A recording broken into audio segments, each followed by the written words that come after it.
Gaza വെടിനിർത്തൽ രണ്ടാം ഘട്ടം അനിശ്ചിതത്വത്തിലാണ്. എന്നാൽ ഇപ്പോൾ രണ്ടാം ഘട്ടം വൈകില്ല എന്ന സൂചന നൽകുകയാണ് അമേരിക്ക എന്ന് എടുത്തു പറഞ്ഞാൽ ട്രംപ് തന്നെ. ഗാസയുടെ പുനർനിർമ്മാണം ഉടൻ നടക്കുമെന്ന് US പ്രസിഡന്റ് ഡൊണാൾഡ് ട്രംപ് നേരിട്ട് അറിയിച്ചിരിക്കുകയാണ്. ഇസ്രയേൽ പ്രധാനമന്ത്രി ബെഞ്ചമിൻ നെതന്യാഹുവിന്റെ കടുത്ത നിലപാടുകൾക്കിടയിലും ഗാസ വെടിനിർത്തൽ രണ്ടാം ഘട്ടവുമായി മുന്നോട്ടു പോകാനുള്ള തയ്യാറെടുപ്പിലാണ് സാക്ഷാൽ ഡൊണാൾഡ് ട്രംപ്. അമേരിക്കയിലെ ഫ്ലോറിഡയിൽ നടന്ന ചർച്ചയിൽ തന്റെ 20 ഗാസ സമാധാന പദ്ധതിയുടെ തുടർച്ചയ്ക്ക് ട്രംപ് ഇസ്രയേൽ പ്രധാനമന്ത്രി ബെഞ്ചമിൻ നെതന്യാഹുവിന്റെ പിന്തുണ ആവശ്യപ്പെട്ടിട്ടുണ്ട്. അവശേഷിച്ച ഒരു ബന്ധിയുടെ മൃതദേഹ കൈമാറ്റവും ഹമാസിന്റെ നിരായുധീകരണത്തിനുള്ള വ്യക്തമായ പദ്ധതിയും ഇല്ലാതെ രണ്ടാം ഘട്ടത്തിലേക്ക് എടുത്തു ചാടരുത് എന്ന് നെതന്യാഹു കൂടിക്കാഴ്ചയിൽ ചൂണ്ടിക്കാട്ടിയതായും ഇസ്രയേൽ മാധ്യമങ്ങൾ റിപ്പോർട്ട് ചെയ്യുന്നുണ്ട്. US state secretary Marco Rubio, US പശ്ചിമേഷ്യൻ ദൂതൻ സ്റ്റീവ് വിറ്റ്കോഫ്, ട്രംപിന്റെ ഉപദേശകനും മരുമകനുമായ ജെറാഡ് കുഷ്ണർ എന്നിവരും ട്രംപിനൊപ്പം നെതന്യാഹുവുമായുള്ള ചർച്ചയിൽ സംബന്ധിച്ചിരുന്നു. അടുത്ത മാസം തന്നെ രണ്ടാം ഘട്ട വെടിനിർത്തൽ നടപ്പിൽ വരണമെന്നാണ് അമേരിക്ക ലക്ഷ്യമിടുന്നത്. ഗാസയിൽ നിന്ന് സൈന്യത്തെ പിൻവലിക്കില്ല എന്ന ഇസ്രയേൽ നിലപാടും ചർച്ചയിൽ ഇടം പിടിച്ചതായി US മാധ്യമങ്ങൾ റിപ്പോർട്ട് ചെയ്തു.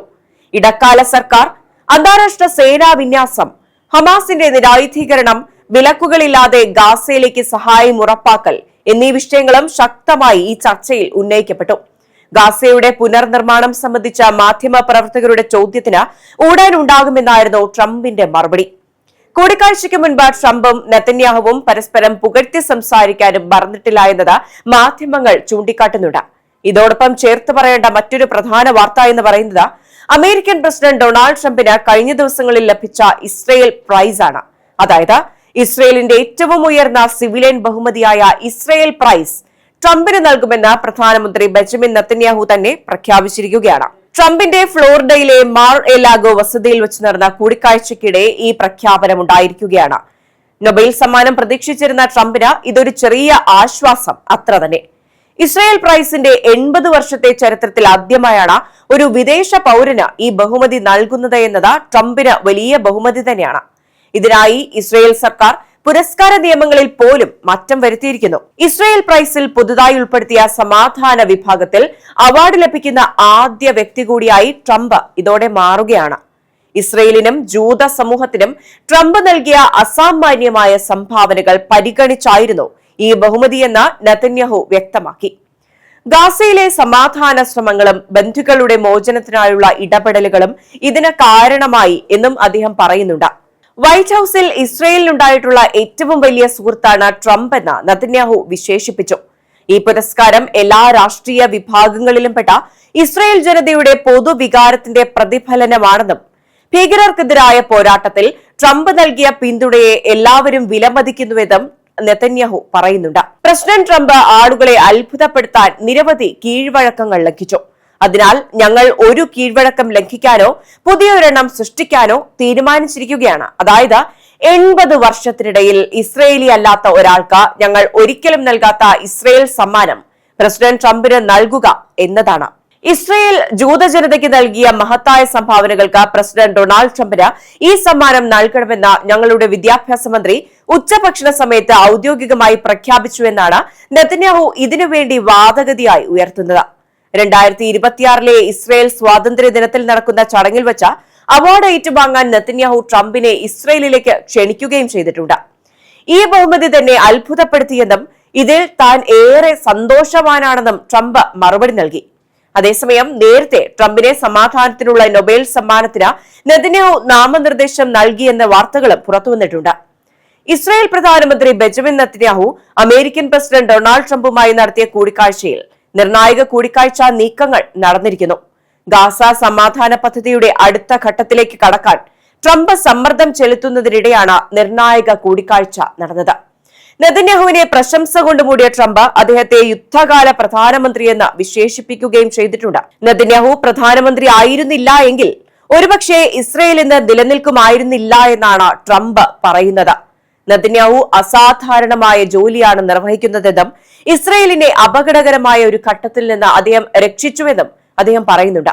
ശരിയായ പ്രധാനമന്ത്രി ഇല്ലായിരുന്നുവെങ്കിൽ ഒരുപക്ഷെ ഇസ്രയേൽ ഇന്ന് നിലനിൽക്കുമായിരുന്നില്ല എന്ന് തന്നെയാണ് നെതന്യാഹുവിനെ സാക്ഷിയാക്കി ട്രംപ് കൂട്ടിച്ചേർത്തത്. ഗാസ വെടിനിർത്തൽ കരാറിന്റെ രണ്ടാം ഘട്ടത്തിലേക്ക് കടക്കുന്നതിന് മുൻപ് ഹമാസ് പൂർണ്ണമായും നിരായുധരാകണമെന്ന് ട്രംപ് ആവശ്യപ്പെട്ടിട്ടുണ്ട്. ഗാസ സൈനികരഹിതമാക്കുന്നതിനെക്കുറിച്ച് ഇസ്രയേൽ വക്താവ് ഷോഷ് ബെഡ്രോസിയനും വ്യക്തമാക്കി. ഇറാന്റെ ആണവ പദ്ധതികൾക്ക് നേരെ കൂടുതൽ US ആക്രമണങ്ങൾ വേണമെന്ന് നെതന്യാഹു ആവശ്യപ്പെട്ടതായാണ് റിപ്പോർട്ടുകൾ. ഇറാൻ മിഡിൽ ഈസ്റ്റിന് മാത്രമല്ല അമേരിക്കയ്ക്കും ഭീഷണിയാണെന്ന് അദ്ദേഹം എടുത്തു പറയുന്നുണ്ട്. അതിനിടെ സായുധ വിഭാഗം വക്താവ് അബൂ ഉബൈദ, ഗാസയിലെ നേതാവായിരുന്ന മുഹമ്മദ് സിൻവാർ എന്നിവർ ഈ വർഷം ഇസ്രയേൽ നടത്തിയ ആക്രമണത്തിൽ കൊല്ലപ്പെട്ടതായി ഹമാസ് ഒടുവിൽ സ്ഥിരീകരിച്ചിരിക്കുകയാണ്. അവർ അത് അംഗീകരിച്ചിരിക്കുന്നു. ഹമാസ് മിലിറ്ററി വിഭാഗമായ അൽ ഖസാം ബ്രിഗേഡ്സ് ആണ് വീഡിയോ പ്രസ്താവനയിലൂടെ ഇക്കാര്യം അറിയിച്ചത്. പുതിയ വക്താവിനെ നിയമിച്ചതായും ഹമാസ് വ്യക്തമാക്കുന്നുണ്ട്. ഇസ്രയേലിന്റെ നേതൃത്വത്തിൽ നടന്ന ഗാസ നരനായാട്ടിൽ ഹമാസിന്റെ മാധ്യമ നയം ആവിഷ്കരിച്ച വ്യക്തി കൂടിയായിരുന്നു അബൂ ഉബൈദ. ഓഗസ്റ്റ് 31-ന് ഗാസയിൽ ഇസ്രയേൽ നടത്തിയ ആക്രമണത്തിലാണ് ഇദ്ദേഹം കൊല്ലപ്പെട്ടത്. അബൂ ഉബൈദയുടെ ശരിയായ പേര് ഹുദൈഫ സാമിർ അബ്ദുള്ള അൽ കഹലൂത്ത് എന്നാണ്. യഥാർത്ഥ പേര് വിവരവും ചിത്രവും ഇപ്പോഴാണ് സംഘടന പുറത്തുവിട്ടത് എന്നതും ശ്രദ്ധേയം. ഹമാസിന്റെ റഫ മേധാവിയായിരുന്ന മുഹമ്മദ് ഷബാന ഉൾപ്പെടെ മറ്റു 2 മുതിർന്ന നേതാക്കളുടെ മരണവും ഖസാം ബ്രിഗേഡ്സ് ഇതോടെ സ്ഥിരീകരിക്കുകയാണ്. അതുപോലെ തന്നെ ഗാസ യുദ്ധത്തിൽ മാത്രമല്ല റഷ്യ യുക്രൈൻ യുദ്ധത്തിലും സ്വാധീനം ചെലുത്താൻ ട്രംപ് ശ്രമം നടത്തുന്നുണ്ട്. ഒരുപക്ഷെ അടുത്ത നൊബേലിനുള്ള ശ്രമമായും ഇതും നിരീക്ഷകർ വിലയിരുത്തുന്നുണ്ട്. റഷ്യ യുക്രൈൻ യുദ്ധം അവസാനിപ്പിക്കുന്നതുമായി ബന്ധപ്പെട്ടുള്ള 20-ദിന സമാധാന പദ്ധതിയിന്മേൽ യുക്രൈൻ പ്രസിഡന്റ് വ്ളോഡിമിർ സെലൻസ്കിയുമായി നടന്ന ചർച്ചയിൽ മികച്ച പുരോഗതി കൈവരിക്കാനായി എന്നാണ് US പ്രസിഡന്റ് അവകാശപ്പെടുന്നത്. ഫ്ലോറിഡയിലെ മാർ-എ-ലാഗോയിലുള്ള ട്രംപിന്റെ റിസോർട്ടിൽ സെലൻസ്കിയുമായി നടത്തിയ കൂടിക്കാഴ്ചയ്ക്ക് ശേഷം സംയുക്ത വാർത്താ സമ്മേളനത്തിൽ സംസാരിക്കുകയായിരുന്നു അദ്ദേഹം. എല്ലാ വിഷയങ്ങളിലും വിശദമായ ചർച്ച നടത്തി. രണ്ടാം ലോക മഹായുദ്ധത്തിന് ശേഷമുള്ള ഏറ്റവും വലുതും മാരകവുമായ യുദ്ധമായി മാറിക്കഴിഞ്ഞ യുക്രൈൻ റഷ്യ യുദ്ധം അവസാനിപ്പിക്കുകയാണ് അദ്ദേഹത്തിന്റെ ലക്ഷ്യം. 1-2 സങ്കീർണമായ പ്രശ്നങ്ങൾ ഉണ്ട്, വളരെ കഠിനമായവയാണ് അവയെന്നും അദ്ദേഹം സമ്മതിക്കുന്നു. എന്നാൽ ചർച്ചകൾ വളരെ നന്നായി മുന്നോട്ട് പോകുന്നുണ്ടെന്നാണ് തോന്നുന്നതെന്നും ട്രംപ് പറഞ്ഞു വെക്കുന്നുണ്ട്. ഡോൺബാസിൽ ഒരു സ്വതന്ത്ര വ്യാപാര മേഖല സ്ഥാപിക്കുന്ന കാര്യത്തിൽ ഇപ്പോഴും ധാരണയിലെത്താൻ സാധിച്ചിട്ടില്ല. അതൊരു വളരെ കഠിനമായ വിഷയമാണ്, പക്ഷേ അത് പരിഹരിക്കാനാവുമെന്ന് കരുതുന്നുവെന്നും ട്രംപ് വ്യക്തമാക്കുന്നുണ്ട്.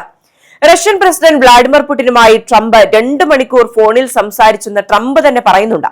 French president Emmanuel Macron, Finland president Alexander Stubb, Poland president Karol Nawrocki, Norwegian പ്രധാനമന്ത്രി ജൊനാസ് ഗഹൽ സ്റ്റോൺ, ഇറ്റാലിയൻ പ്രധാനമന്ത്രി ജോർജ മെലോനി എന്നിവരുമായി അദ്ദേഹം സംസാരിക്കുകയും ചെയ്തിട്ടുണ്ട് എന്നാണ് അവകാശവാദം. സമാധാന പദ്ധതിയിലെ എല്ലാ വിഷയങ്ങളിലും ഞങ്ങൾ അർത്ഥവത്തായ ചർച്ച നടത്തിയതും സുപ്രധാനമായ ഫലങ്ങൾ കൈവരിക്കുകയും ചെയ്തതും യുക്രൈൻ പ്രസിഡന്റ് വ്ളാഡിമിർ സെലൻസ്കി പറയുന്നുണ്ട്. 20-ദിന സമാധാന പദ്ധതിയുടെ 90% ധാരണയായിട്ടുണ്ട്. തുടർന്നുള്ള നടപടികളുടെ ക്രമത്തെക്കുറിച്ചും ഞങ്ങൾ ചർച്ച ചെയ്തു എന്ന് പറയുന്നുണ്ട്. ശാശ്വതമായ സമാധാനം കൈവരിക്കുന്നതിന് സുരക്ഷാ ഉറപ്പുകൾ നിർണായകമാണെന്ന കാര്യത്തിൽ എല്ലാവരും യോജിക്കുന്നുണ്ട്. എല്ലാ ടീമുകൾ എല്ലാ വശങ്ങളിലും തുടർന്നും പ്രവർത്തിക്കുമെന്ന് സെലൻസ്കി ഉറപ്പും നൽകുന്നുണ്ട്. എന്തുതന്നെയായാലും ട്രംപ് ശ്രമിക്കുന്നത് ഒരു സമാധാന നൊബേൽ കൈവരിക്കാനാണ്. ഇതിനായി പല യുദ്ധങ്ങളും നിർത്തിവെക്കാനുള്ള ശ്രമങ്ങളും അദ്ദേഹം അടുത്തിടെയായി നടത്തിവരികയാണ്.